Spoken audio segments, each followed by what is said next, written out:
Hi, I'm David Bailey. I'm the head of performance at Bahrain Victorious Cycling Team, and you're listening to the Physical Performance Show. Failure is not an option. I've had my ups and my downs.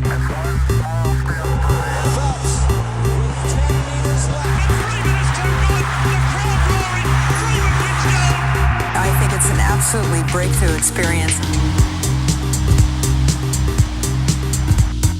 Welcome to the Physical Performance Show, the show designed to inspire the pursuit of your physical best performance. I'm your host, Brad Beer. Listen in as we delve into how the world's top physical performers achieve their success, as well as the highs, the lows, and the journey of getting there. Let's get ready, set, let's go. Welcome to the Physical Performance Show, brought to you by Earshot's Bluetooth headphones, headphones for cyclists and runners who charge. The Physical Performance Show's Learnings membership, and of course, Pogo Physio's online telehealth consultations. I'm Brad Beer, sports physiotherapist and exercise scientist by trade and training, and founder of Pogo Physio. Each week, we'll bring you the latest and greatest information and inspiration designed to help you perform at your physical best. And of course, we do this across a range of our different episodes, interest editions, occasional catch-up episodes, featured performers, coaches' corners, and expert editions. And coming off the back of last week's expert edition featuring social anthropologist, Associate Professor Mike Crawley, author of Out of Thin Air, Running Wisdom and Culture from Above the Clouds in Ethiopia, we jump over this week from 2 legs to 2 wheels with Head of Performance for UCI Professional Cycling Team, Bahrain Victorious, featuring Dr. David Bailey, sports scientist and performance consultant, manager and coach, for an exploration around all things high performance in cycling and endurance sports. By way of bio, there is very little that David Bailey, PhD, has not done in the world of endurance sports. Dr. David started his career in 2007 as a senior physiologist at the English Institute of Sport. David was responsible for the management of the multidisciplinary scientific support for the British Triathlon Team in preparation for their very successful London 2012 campaign. David was managing performance projects and training programs for Alistair, Jonny Brownlee, Stuart Hayes, Helen Jenkins, Vicki, Holland, and Lucy Hall. From there, David spent several years as a senior scientist at Nestlé Research Centre, as a project manager and sports nutrition specialist responsible for product innovation, including brands such as Powerbar and Musashi. And from there, David went over full-time into the professional cycling world as a head of performance between 2014 and 18 for BMC Racing Team, where David was responsible for the management of the team's performance division, responsible for coaching, scientific testing, equipment development, nutrition and psychology, managing Tour de France, World Time Trial Championship and Cycling Monuments projects. There, David worked closely with Australian legendary cyclists such as Richie Porte and Rowan Dennis. And in recent times, from 2018 to present day, David has been overseeing the head of performance role for Team Bahrain McLaren, now Team Bahrain Victorious, managing performance projects focused on athlete physical preparation, equipment development, sports nutrition, and all related performance interventions that target success at a world cycling tour level. And during today's conversation, David shares around putting successful teams together, goal setting for a season, performance insights including the use of measurables and data, fueling for performance, the important distinction between body composition and body weight of an athlete. And David clarifies the often misunderstood beliefs and approach and conversation around the law of marginal gains. And as ever, of course, David will issue a physical challenge for the week.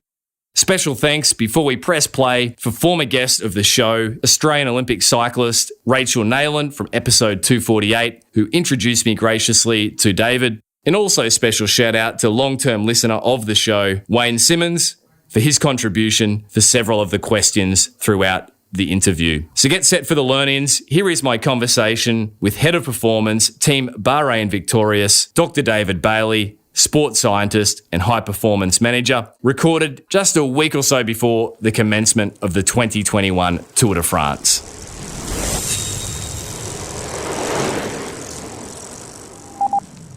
Dr. David Bailey, Head of Performance, Bahrain Victorious. Welcome to the Physical Performance Show. Thanks. Pleasure to be here. David, your bio professionally is just outstanding. It's covered 15 years of high-performance endurance sports, cycling, triathlon, other sports in the early days. You find yourself now several years into the role of Head of Performance for Bahrain Victorious UCI World Cycling Team.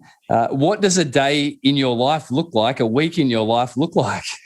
Oh, it's a great question. And yeah, I've been super lucky in the last 15 years to get lots of great opportunities and really appreciative of that. But yeah, it's quite hard to describe a typical day. It very much depends upon time of the year and whether I'm at home or on the road. I think that probably underpins it. 50% of the time you're sort of working in those pandemic situations that many people have become accustomed to in the last year of home-based and virtual meetings and things. And then that time you get time to kind of see the bigger picture and work on some stuff, whether it be projects linked to performance goals or just the day-to-day role of acting as a coach to riders or working as a part of a multidisciplinary team. And then on the road, it's 24/7. It's supported training camps and races, trying to sort of implement and execute all those plans that you've put in place ahead of time. And in a typical year, excluding COVID, David, how many weeks might you be on the road? I presume you're there across all 3-week grand tours? No, that I'm one of a team of lots of World Tour teams now have like a performance arm or coach's arm. The UCI have now made it mandatory that teams have formal coaching set up. It's one of their initiatives around trying to address the culture of doping of the past and try and giving riders support throughout the year, not just when they're at races and camps. So I split that load across the team. So typically we'll be linked to particular performance projects. So it might be the Tour de France, the Giro or the Classics. And then you follow the events and camps leading up to that. So if you're involved in the Tour de France, then you might be involved in the races prior to that in the months of June and May, and then the training camps supporting those. So on average, it's between 100 and 150 days on the road a year, which is far less than the sort of the nuts and bolts of the team, the mechanics and the soigneurs, the carers that look after the riders and the directors. They do upwards of 200 days on the road. But it's just the nature of the job. There's no necessity for us to be there all year.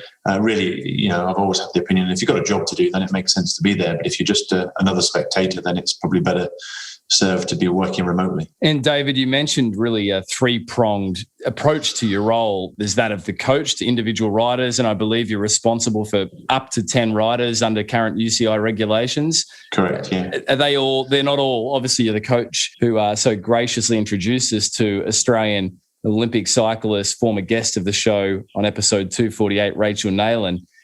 So with your coaching role there, it's not all Bahrain Victorious cyclists, is that correct? Do you have a bit of a mix? Yeah, that's right. There's a clause in the contract not to coach other riders in World Tour teams because that would be a conflict of interest. But yeah, there's nothing to stop other riders outside of men's professional cycling or other athletes in general.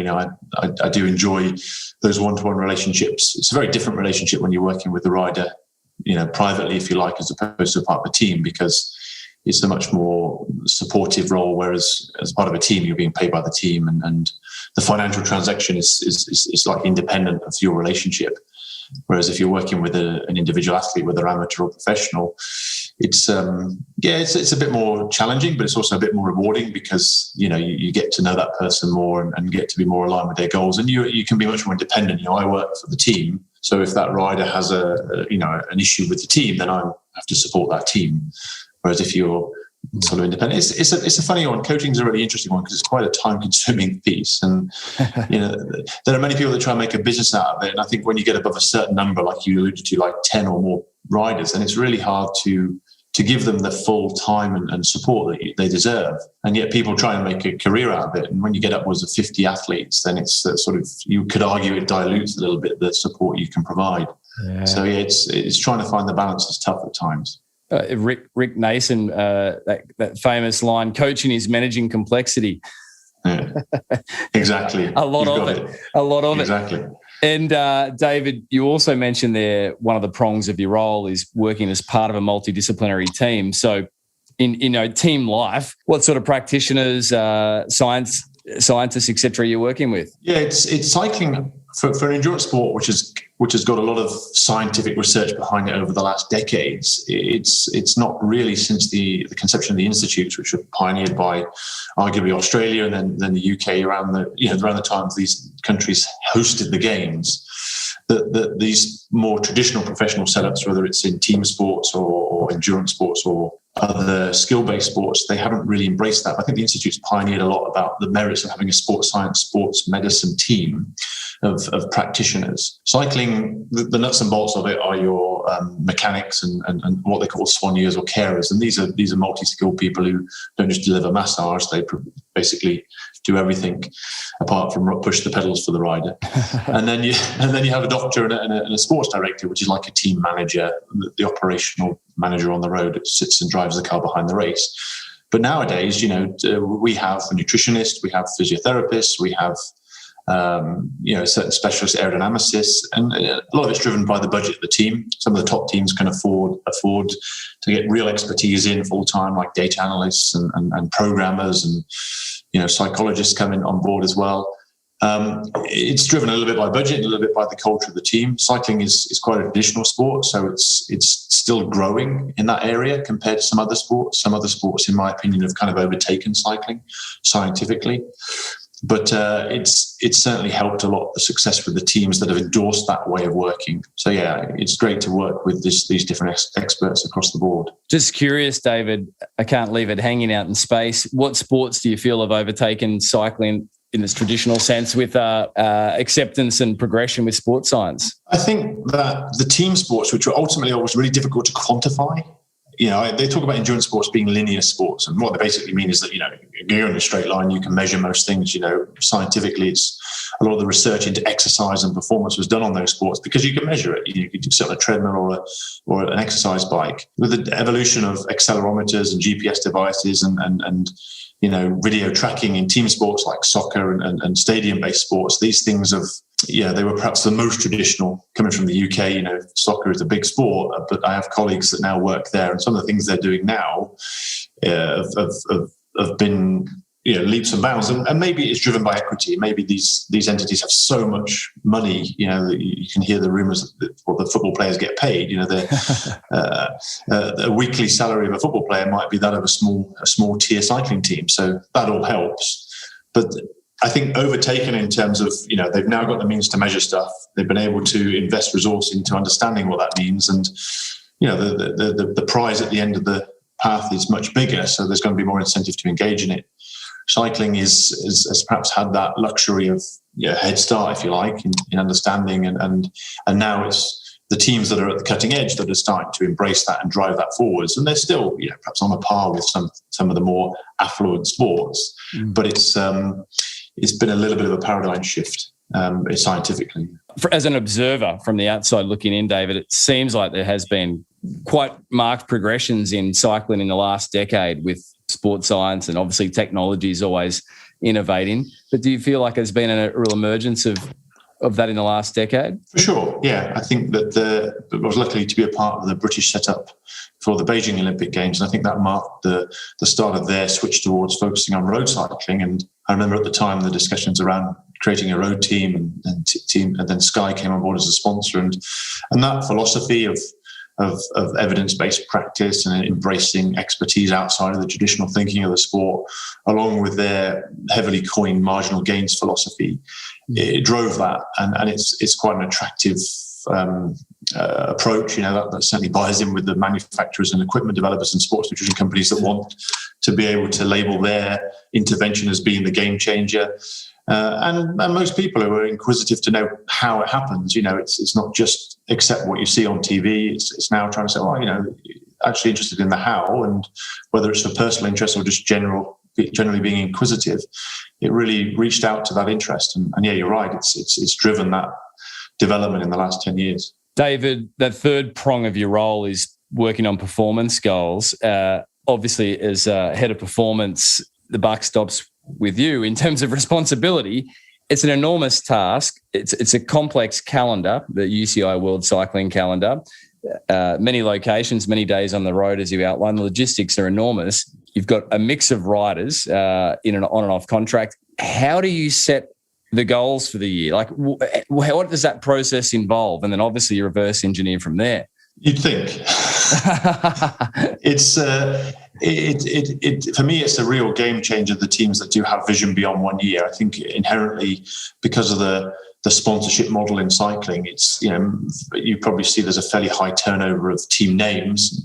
Perhaps the original entity stays the same, but the team that I'm with now has changed because of a sponsorship change, and sometimes that feeds right down to those annual goals. And if you have a sponsor come on board and they only commit for a few years, then the performance goals are quite short and arguably might not be achievable because of the time frame and because of what it takes to get there. And I think the teams historically in sport, not just in cycling, if you have investment beyond 4 years from an Olympic cycle perspective or 5 years or more, then you have time to, address some of the real challenges underpinning those performance goals and have realistic annual performance goals. So those actual goals, going back to your question, come from, they're ultimately driven by the philosophy or the vision that the sponsor or the management of the team want to achieve.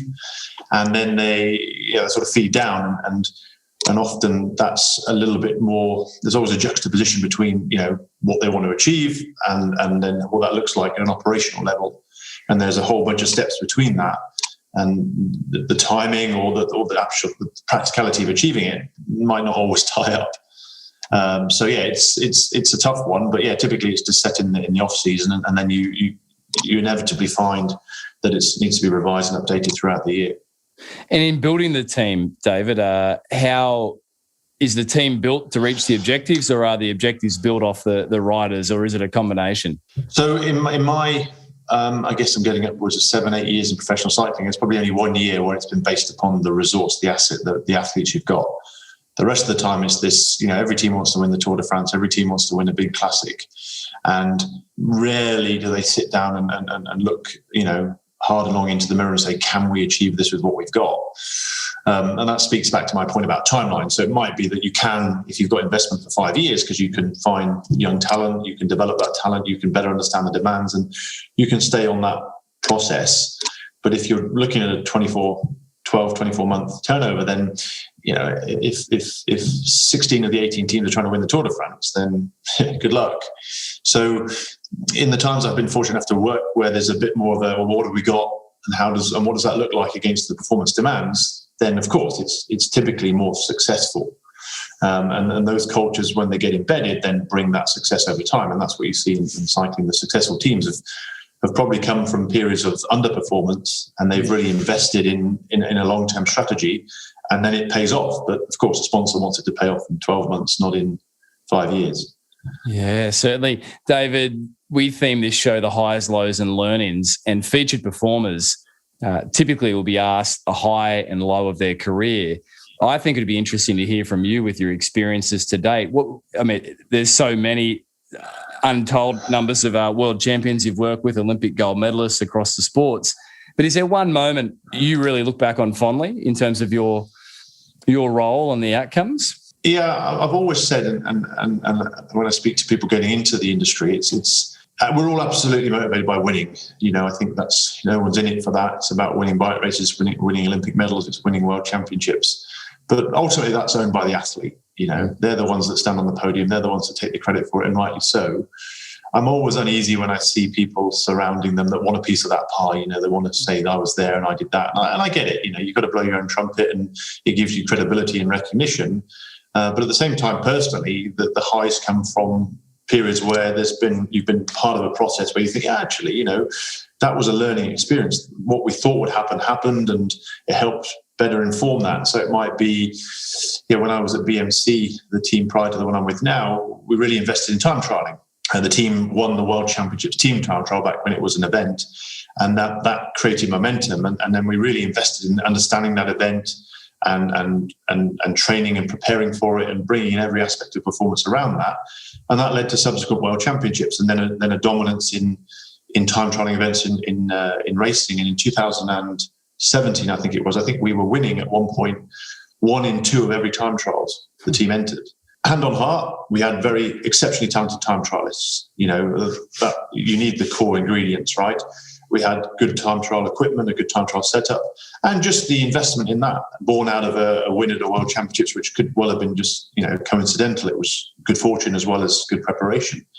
And it's moments like that where you think, actually, the philosophy that I believe in and that I endorse, it does pay off. So that's probably a good example of the high of being part of it, rather than just saying, yeah, I was there when X athlete won a gold medal. Yeah, that's profound. In the darkest day in your professional career to date, are you at liberty to share?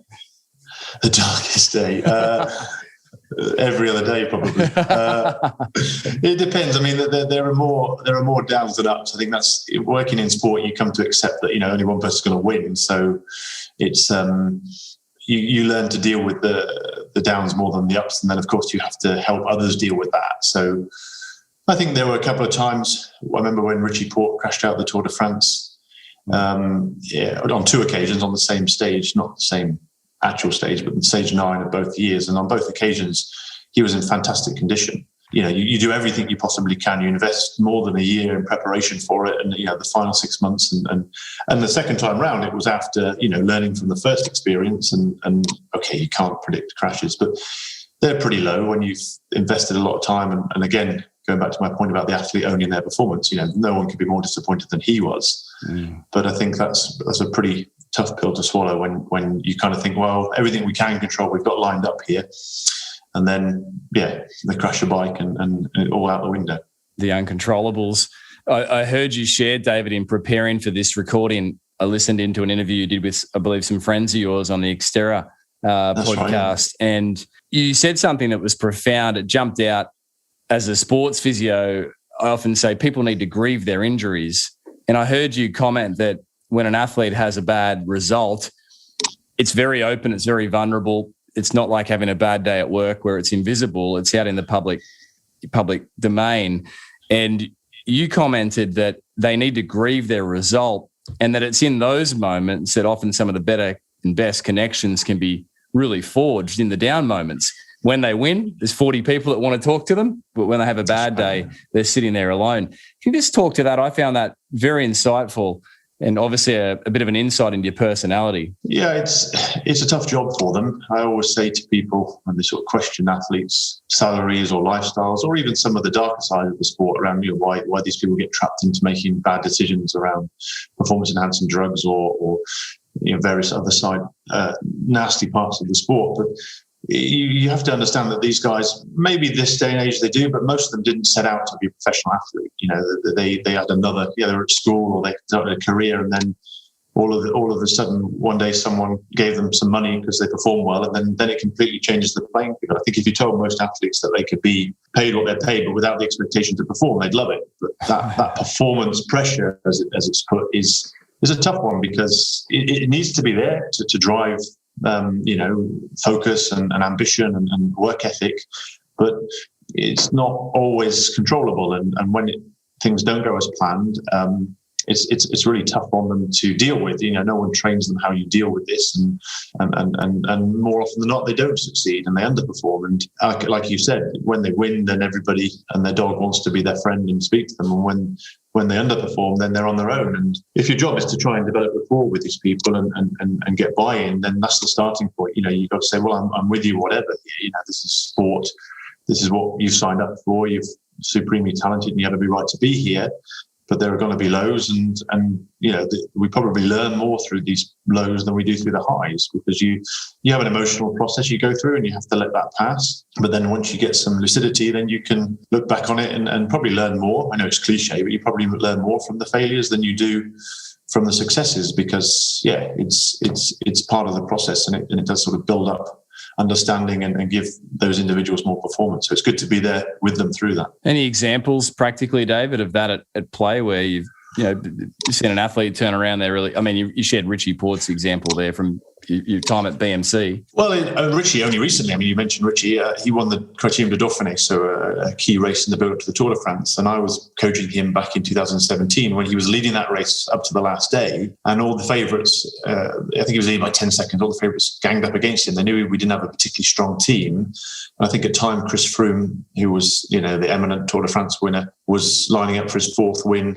and he wasn't in great shape of that race. I don't think he was in contention for the overall race, but he kind of, the story goes, and it's Richie's story, so we can take it with a pinch of salt, but the story goes that he sort of was in cahoots with the other riders, and one in particular was nearest to Richie and overall, and they isolated Richie, and they ultimately, Richie was left alone trying to defend the overall and lost by 10 seconds. And then this year he won, and it's nice to see, you know, that's a really tough process to go through, but you know, he bounced back, and there is a period of feeling terrible and super disappointed, but you know, there's more than one opportunity in a calendar year, and he's gone on and continued to perform, which, you know, I know he will take as much pleasure in as much as he does from the win, just to look back and say, well, yeah, you know, I am good enough. And he's now set himself out to be one of the best 1 week stage racers in the world of all time. I mean, he's won all the big ones. So, yeah, you've got to respect that resilience to come back and learn from what didn't go to plan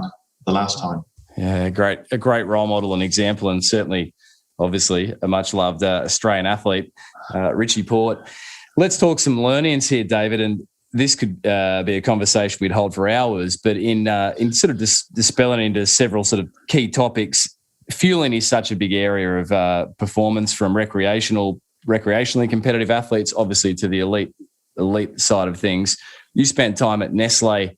It's obviously a big part of your role. Let's maybe start with figuring out the process to figure out how many grams of carbohydrate, for example, an athlete, in this case a cyclist, should take on board an hour. Trial and error. What role for the science? Any insights there, David? Of course, there's insights.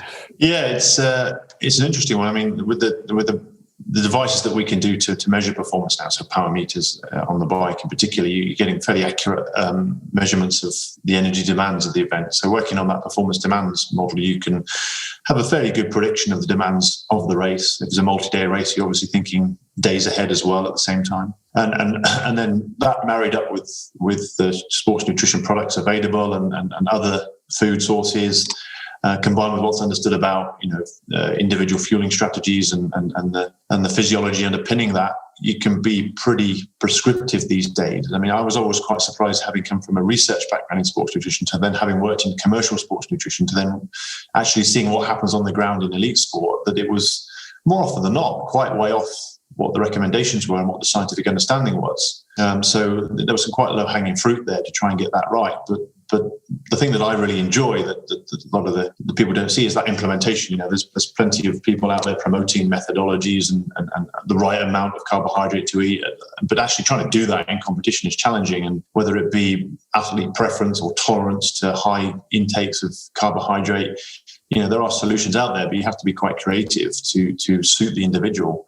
So yeah, it's something that we can measure, but then trying to hit that goal, it's tough. And you take, for example, a bike race. You know, the stage of the Tour de France coming up. You know, you might tell them that they need to target upwards of 90 grams per hour on the key day, and you know, you can kind of predict the first hour is going to be really intense, and they need to fuel before the race because they're not going to be able to eat during the race in that first hour. Then they get time to recover, and there might be an uphill finish at the end, and they need to fuel, you know, in preparation for that. Well, then factor in, how do they get that fuel? You know, they're on the bike for 5 hours. They've got 2 bottles and a pocket full of gels and bars. You then have to factor in where you're going to provide that fuel. They can't go back to the team car because that requires extra energy. So you have people stationed along the course, you know, and then our nutritionist at the team now has done a great job at creating a scoring system with the carbohydrate value of the products. And then the riders then can more simply understand, rather than go and read the scientific research, they can say, okay, well, that's worth 1 point, 2 points, 3 points. I need to be trying to hit 28 points this race, and I need to try and hit them here and here. You know, that's the art in the science, if you like. It's, you know, you can pick up a bunch of scientific journals or read some websites or you know, having worked with sports nutrition industry as well, there's many recommendations, but no one tells you how to actually do that in practice. We're getting better. People understand that's where the difference comes, but it can be tough, especially in a bike race. So the applying the science, implementing the knowledge, that point system sounds like such a simple concept, but a powerful one. So not counting grams of carbohydrate, but just counting points. Exactly. Yeah. There's other ways. There's color systems people use. They kind of rate, you know, the carbohydrate content of different things. So yeah, it's interesting because, you know, scientifically, the assumption is that these people are already at the limits and they're trying to find other ways to stop gut problems and stuff. But in reality, they're a little bit below that. And then you're just trying to help them get up there first. And then you can come in with the newer science. And athletes are pretty akin to counting points, right? Absolutely, yeah. It becomes a competition, absolutely. Yeah. How many did you have today? Yeah. You're listening to Dr. David Bailey, Head of Performance for Bahrain victorious UCI Professional Cycling Team on this expert edition of the Physical Performance Show. Support for today's show comes from the great folk and even better product at Earshot's Bluetooth headphones. If you are a cyclist or runner who charges and you are frustrated with headphones dislodging or even going flat on your long training sessions, then rest assured a solution is here with Earshot's Bluetooth headphones and their proprietary magnetic clip, which will ensure that the headphones do not dislodge throughout your ride or run, and also will not go flat with a charge life of greater than 20 hours. Earshot's Bluetooth headphones were forged in the heart of New Zealand's national parks by adventure sports enthusiast and co-founder of Earshot's Bluetooth headphones, CEO James Bell Booth. Now, the team at Earshot's are offering up the Physical Performance Show's listeners 10% off the recommended retail price of $169.75 by simply using the code TPPS at checkout. I've had reports from numerous listeners of the show who are enjoying their Earshot's Bluetooth headphones. So get your own pair in your earbuds by using the coupon code TPPS at checkout for 10% off. Support for today's show also comes from Pogo Physio's online telehealth consultations. If you are an endurance athlete struggling with bone, tendon, or joint-related concerns, then rest assured our 45-minute online telehealth consultations can be an ideal vehicle to help get you back to your physical best. Distance is no longer a barrier. We'll be utilising telehealth successfully for endurance athletes prior to COVID. And of course, we've all gained familiarity with online medical services post-COVID. However, one story that jumps out recently was the success of Tasmanian-based recreationally competitive triathlete Sarah Hardy, who overcame a persistent case of sesamoiditis to get back to her physical best. Here's Sarah. Hey, I'm Sarah. I'm a competitive age group triathlete from Australia, and telehealth 100% works. I did telehealth with Brad for chronic sesamoiditis, and I didn't need any hands-on treatment.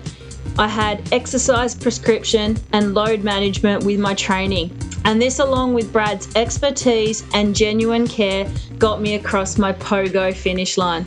So do not let distance be a barrier. If you're stuck, reach out, b.beer@pogophysio.com.au or simply jump over to pogophysio.com.au/telehealth to schedule your 45-minute online telehealth consultation.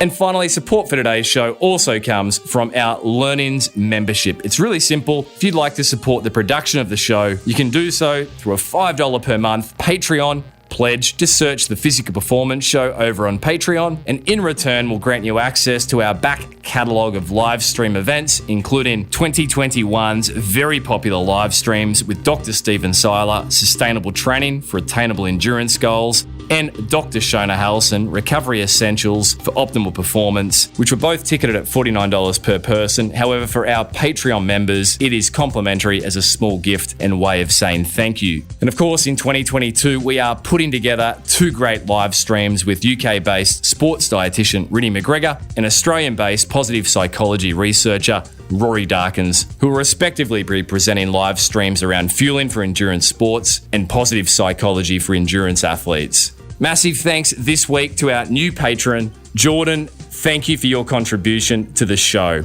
For now, let's jump back with this week's featured guest on this expert edition, Dr. David Bailey, Head of Performance, Bahrain victorious, exploring all things high performance in endurance sports with Team Bahrain victorious Head of Performance, Dr. David Bailey.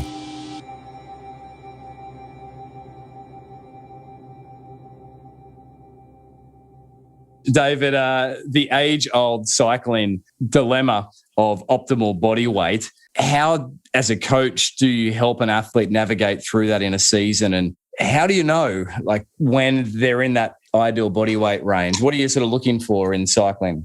It's about trying to get it right throughout the year, trying to understand those performance demands and how important body weight and, more importantly, body composition. I think that's that's the biggest frustration I have, is that weight is coined all the time, but it's a real black box, right? Weight changes everyone. I know athletes that keep a stable weight through the year, but their body composition changes. I know athletes that will gain, upwards of 10% of their body weight in the off season, and then maybe muscle mass wise, there's not much change. So I think the first and most obvious starting point is to understand what the performance demands. If it's a weight-bearing sport, then absolutely the lighter you are, the better. But there's a cut-off, right? It's not less is more. And then understanding what that looks like from a body composition perspective, and where's that weight coming from? And if someone is just fixated on a lower weight being of a performance advantage, it's like, well, hold on a minute, can you lose more weight? Do you have to accept the reality that you can't make that change in this time frame to get that performance demand? That's a longer term goal, or is it this is how you have to address that performance demands based upon who you are physically? It's tough, because the expectation is these guys are on weight every race. And, weight is also quite a psychological issue. And then there's lots of challenges linked to that as well. So you have to be sensitive to that. So my philosophy is always that the training should drive body composition as opposed to the other way around. I mean, it sounds fairly obvious, but it often or not, the people who go down the sort of more darker pathways, exercise becomes the release to maintain body weight.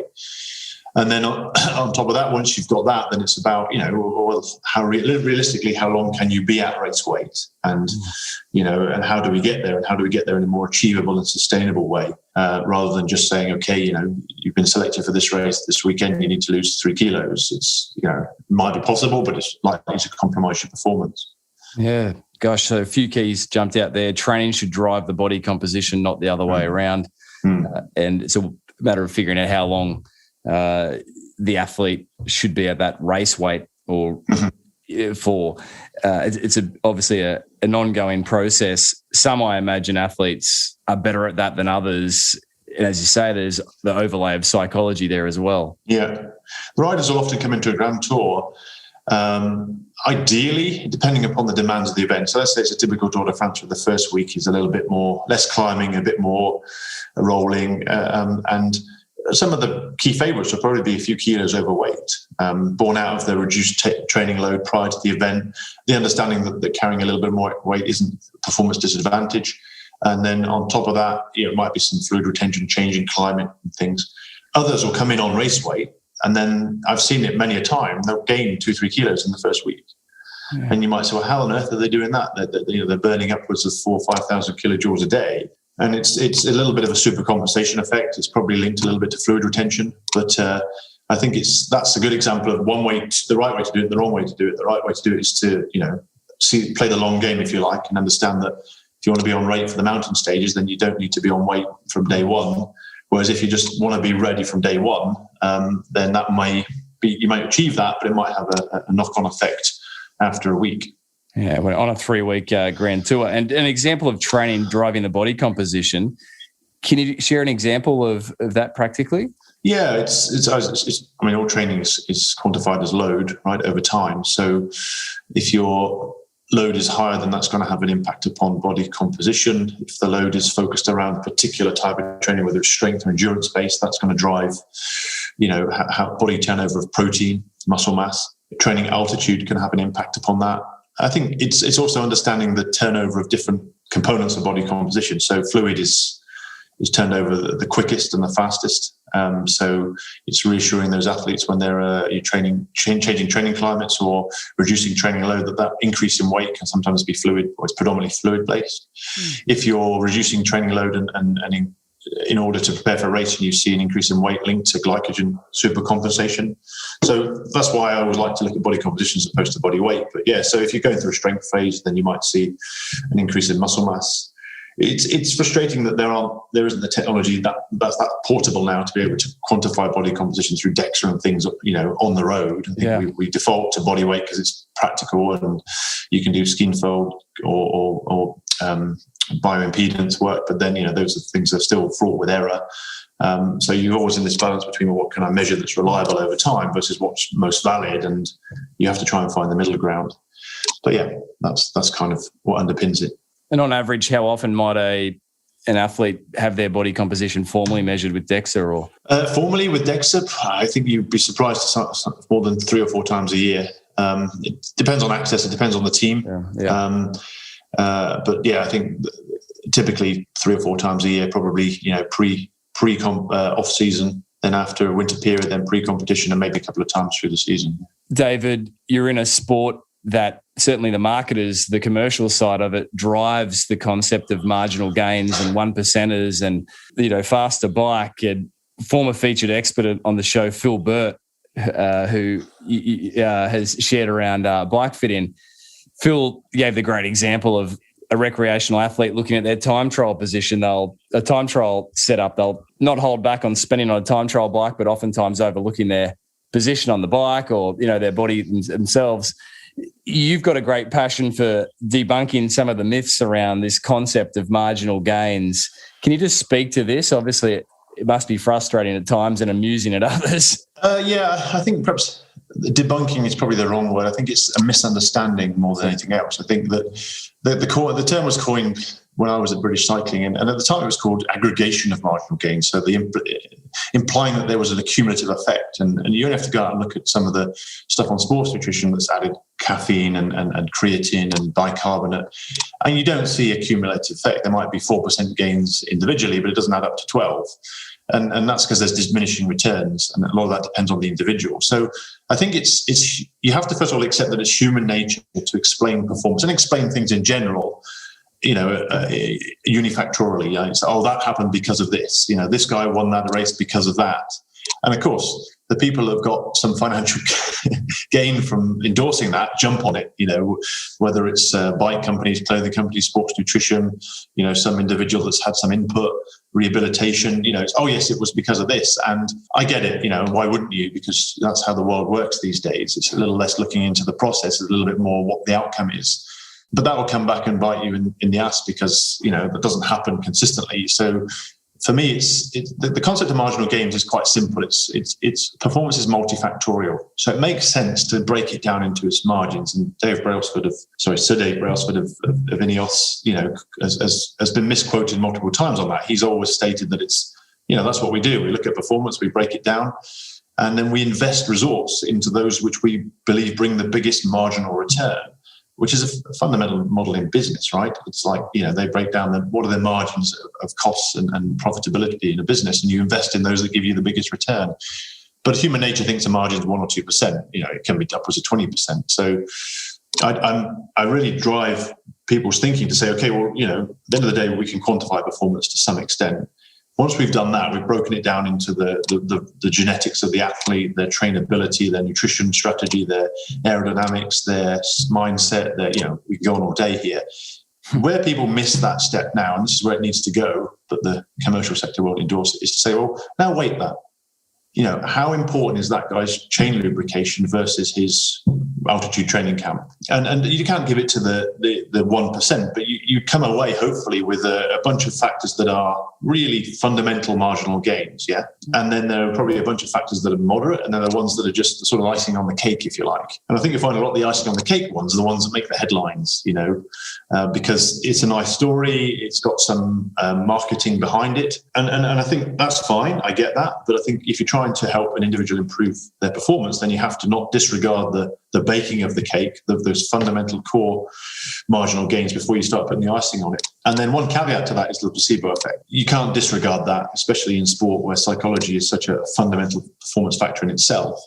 So it might be that some of these marginal gains, these icing on the cakes, are important, whether it be, the Super Sapiens device or some new aero bars or a sports supplement. If you get that right with its implementation, you can almost double or triple its effect because of the placebo effect. So if the person feels like they're getting an advantage from it because it's a new thing, other people don't get access to it, it's been pitched to them in the right way, whether they're someone who's receptive to scientific evidence or whether they're just someone who trusts in the expertise around them.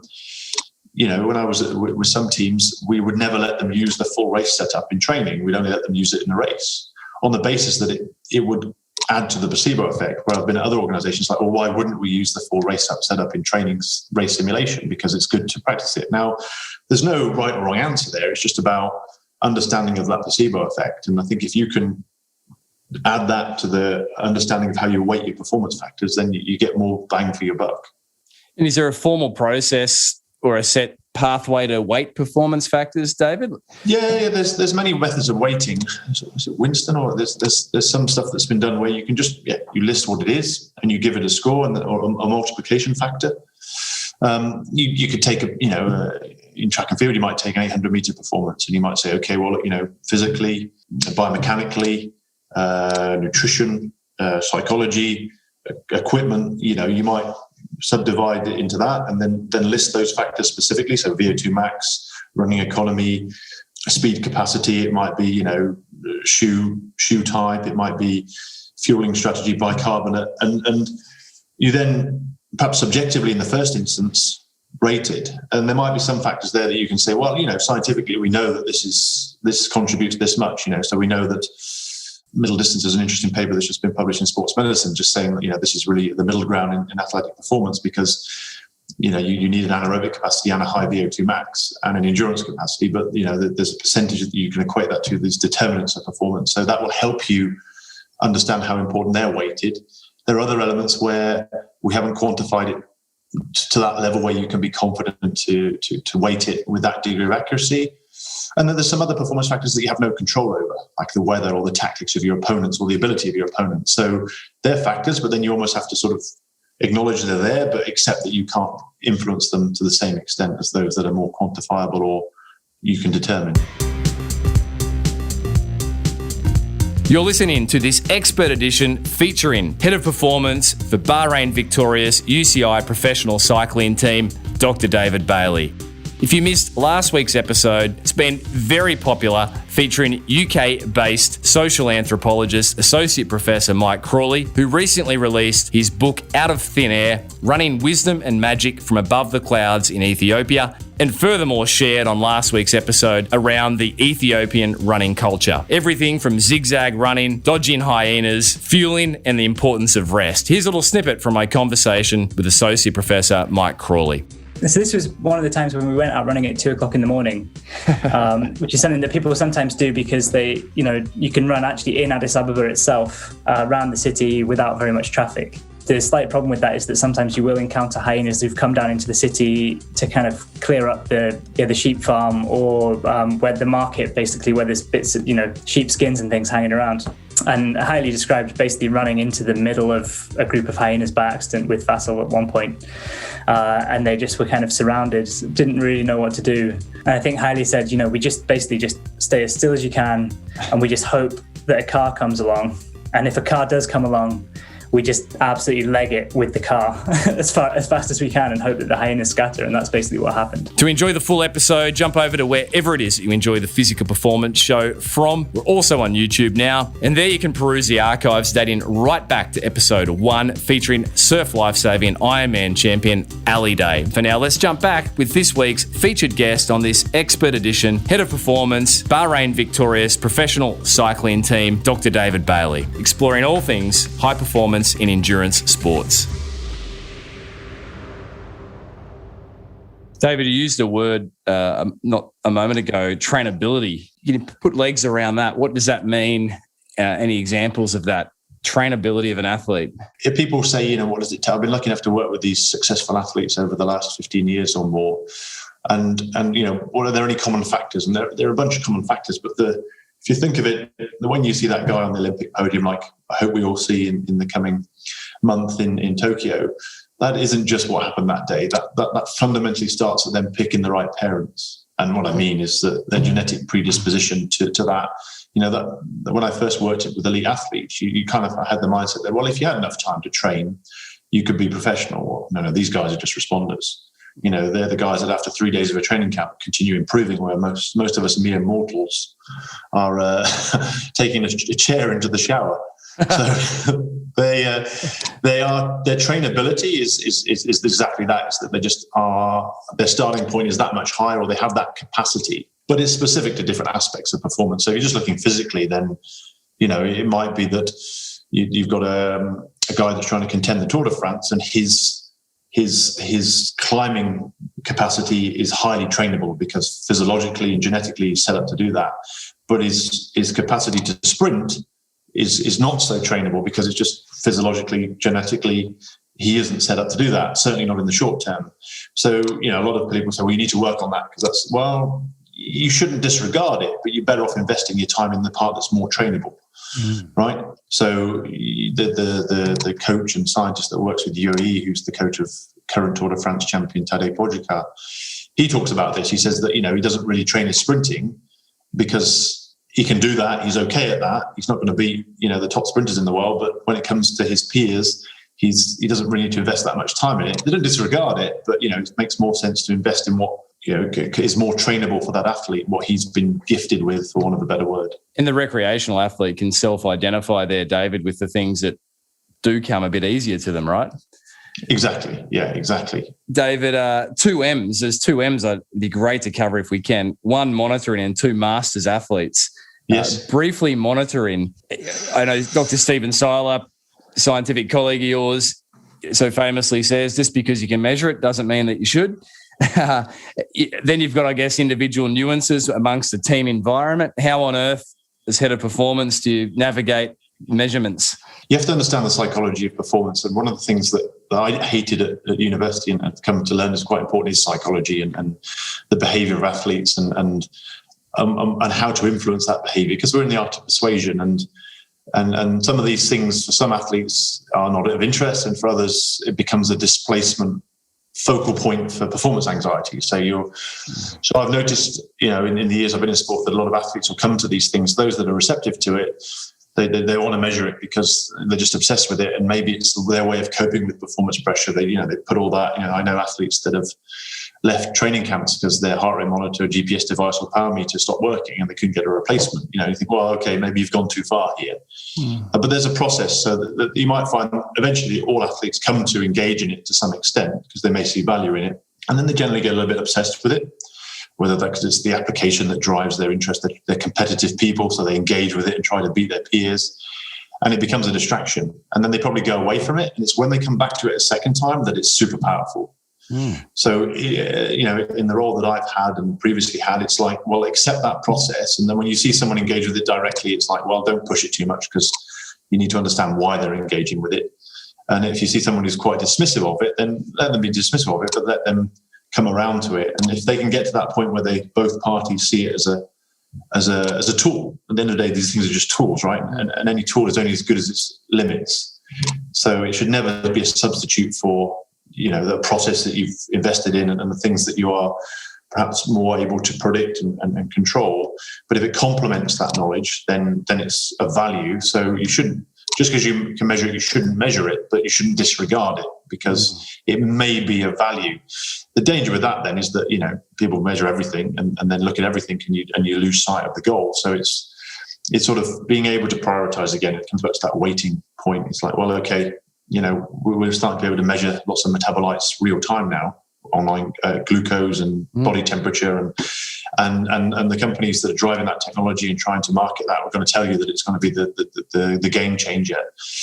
I think Dave Martin, the fairly established sports scientist, a bit of a godfather of applied sports science from my generation, it always sums it up quite nicely. It's like, well, you need to see, well, what's the validity of this? Is it really helpful in performance? And once you've kind of got some confidence in that, then it can be a tool that complements your kind of armory, your toolbox of skills as a practitioner in the field. But it should never suddenly come in and trump everything else. It should always be one eye on what's developing out there and follow it and see if is it valuable? Does it stand up? Then you might want to use it to complement your existing toolbox. So the things that jump out there, David, it's a tool, and also just because you can measure it doesn't mean that you should measure it, but it also doesn't mean you should disregard it. Exactly. Masters athletes, we're seeing this trend in all sports, particularly endurance sports, I think in many ways championing this, of the masters athlete prolonging their careers and still being key contributors and performers. How do you navigate that in your role as a high performance head of performance with the athletes as they mature through their career, adjusting expectations, educating them around physiological changes? What's it involve? It's interesting. I think, in general, like you say, it's maybe there's just accessibility, interest, and it's driven people taking part in sport much later into their life. Maybe it's a much more viable career these days. In cycling right now, we're seeing a real young generation influx. So the general thinking is that the cyclists peak in their late 20s, but we're seeing athletes now coming in at much, much earlier. So why is that happening? I know it's not just confined to cycling. It could be just that it's now a more viable career pathway to be a professional athlete. The whole 1,000 hours doesn't hold up as what it used to, or it may be just these people get access to it at an earlier age and they have that platform. But when it comes to continuing that, you touch on a really good point in terms of athletes, is that no one really helps these guys in their next step when they reach master status. And where do you go next? It's kind of unsaid that when they get to their late 30s, that their viable career as a professional athlete comes to an end in most sports, in particular endurance sports. But yet now we're seeing guys go into their 40s. Is that the right thing to do? Is that because they don't really know what step to take next? Or, but we're learning a lot. We learn about how their decline in general physiological abilities, and we're not, these guys are already outliers, so they don't drop off the radar. They're still pretty impressive. But how they compensate for that with their, intimate understanding of the sport, their mindset, their strategic understanding. So, yeah, it's a really interesting area, because I think we really miss how you help athletes retire, for want of a better word. What do we expect, and how can they either prolong their career or understand how to progress their career? Yeah, prolong it or progress it. It's always going to be contextual to the individual. Exactly. David, you've been very generous with your time and knowledge, and we're just 12 days away from the start of the 2021 Tour de France. Every guest of the show is asked to do two things, David. One, distill all your knowledge across all these years, all these experiences, into one single piece of advice to help listeners of the show perform at their physical best. What is Dr. David Bailey's single piece of advice going to be? Consistency. The longer you can be consistent in your training and your approach to any particular performance goal you have, the greater the chances are that you'll achieve that success. Powerful. David, every guest of the show also issues listeners with a physical challenge for the week. So what is Dr. David Bailey's physical challenge going to be? So you'll have to help me out with this one. So give me some example of what's gone before, because what are we talking about? We have had everything from 20 pull-ups continuously to last week's guest, assistant professor in anthropology, Mike Crawley, who wrote about the Ethiopian running culture, issuing the challenge of doing an Ethiopian zigzag run. So, okay. Oh, interesting. I think if we're talking about endurance sports, I think my challenge for the day, because, physiologically we are designed to go longer than faster. We are, compared to other species, we can thermoregulate well. So I think Tim Noakes spoke about this some years ago, but people tend to do more and more training, whether it's one-offs or it's hundreds of kilometers, ultra endurance events and stuff. My challenge would be to incorporate at least one session a week, which is at a high intensity. I think we mustn't forget that as an important part of a physical challenge. So your physical challenge of the week would be to do a workout where you're actually, really hurting yourself, because we are actually physically designed to go all day. So if you want to stress the system, provide a bit of variety, push a bit harder. Go into those uncomfortable zones. Exactly. It does tie in with Mike Crawley, former guest last week, who said that the Ethiopians are renowned for not losing speed. They're always talking about topping up your speed. Every session there's some small turn on of pace. Yeah, brilliant. Exactly. Brilliant. David, you've been very generous with your time and knowledge. And if anyone did want to find out more about your career, you've got your website, david-bailey.weebly.com. Anywhere else where people can engage with you, or is it system shutdown through the rest of the year with the Olympics coming up and the Grand Tours? Yeah, I think I'm on social media platforms, but yeah, we've got a little bit of an impending competitive phase with the Tour, the Olympics, and then into the end of the season. So we're just quietly grateful that, things are back to some normality compared to last year. And that's the focus for the short term. Yeah. Dr. David Bailey, thank you for your contribution to the show. No, my pleasure. Thanks for the invitation.